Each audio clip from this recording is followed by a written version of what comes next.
Hi hello, ഇന്നത്തെ പുതിയൊരു വീഡിയോയിലേക്ക് എല്ലാവർക്കും സ്വാഗതം. ഇന്ന് ഡിസംബർ 18, ചിന്നുട്ടി ജനിച്ച ദിവസമാണ് ഇന്ന്. ഞങ്ങൾ ജനിച്ച നാളാണ് കേട്ടോ നോക്കാറ്. ധനുമാസത്തിൽ തിരുവോണമാണ് അവളുടെ നാൾ വരുന്നത്. അപ്പോൾ നാൾ വരുന്നത് ജനുവരിയിലാണ്. അപ്പോൾ എന്തായാലും ഇന്ന് ഡേറ്റ് ഓഫ് ബർത്ത് അല്ലേ, അപ്പം ഇന്ന് എന്തായാലും ഒന്ന് അമ്പലത്തേക്ക് പറഞ്ഞേക്കാമെന്ന് വിചാരിച്ചത്. ആ 3 പേരും കൂടെ നേരത്തെ നീച്ച് കുളിച്ചത് ആ അമ്പലത്തേക്ക് പോയി. ഞാൻ പോയിട്ടുണ്ടായിരുന്നില്ല കേട്ടോ. കുട്ടികൾക്കൊക്കെ സ്കൂളുള്ള ദിവസമല്ലേ, അപ്പോൾ ഞാനും കൂടെ വീട്ടിൽ നിന്ന് പോയിട്ടുണ്ടെങ്കിൽ ശരിയാവില്ല. അപ്പോൾ പിന്നെ ഞാൻ പോയില്ല. അവർ 3 പേരും കൂടെ അമ്പലത്തേക്ക് പോയി. അമ്പലത്തേക്ക് ഇറങ്ങാൻ നേരത്തെ ഇവിടെ കാക്കുവിൻ്റെ ഓട്ടോറിക്ഷ കണ്ടു കേട്ടോ. അപ്പോൾ പിന്നെ ഓട്ടോറിക്ഷയിൽ വേഗം അവർ പറഞ്ഞയച്ചത് അമ്പലത്തേക്ക് പോയി.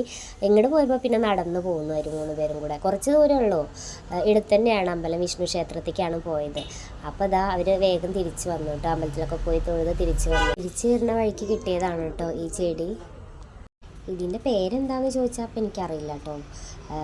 ഞങ്ങളൊക്കെ സ്കൂളിൽ പഠിക്കുന്ന സമയത്ത് ഒരുപാട് ഇതൊക്കെ ആയിട്ട് കളിച്ചിട്ടുണ്ട്. ടാറ്റു അടിക്കുകയാണെന്ന് പറഞ്ഞിട്ട് അവർ 3 പേരും കൂടെ പരസ്പരം ടാറ്റു അടിച്ച് കൊടുക്കുകയാണ് കേട്ടോ. ആദ്യം മണിക്കുട്ടൻ ചെയ്തു, അത് കഴിഞ്ഞിട്ട് ചിന്നുട്ടിക്ക് ചെയ്ത് കൊടുക്കുകയാണ്, പിന്നെ ലച്ചു ചെയ്തു. അങ്ങനെ അവർക്കതൊരു രസം. അതൊക്കെ കഴിഞ്ഞ് ചായയൊക്കെ കുടിച്ചു. അതൊന്നും വീഡിയോ എടുക്കാൻ പറ്റില്ല കേട്ടോ. ചായ കുടിച്ചു, പിന്നെ സ്കൂളിലേക്ക് പോകാനുള്ള ഒരുക്കത്തിലായി. അപ്പോഴേക്കും മണിക്കുട്ടന് ഇന്ന് എക്സാമാണ്. അപ്പോൾ അവൻ അതിൻ്റെ കാര്യങ്ങളൊക്കെ നോക്കി. അപ്പോൾ എന്താ വീഡിയോ എത്രയേ ഉള്ളൂ. Okay, bye.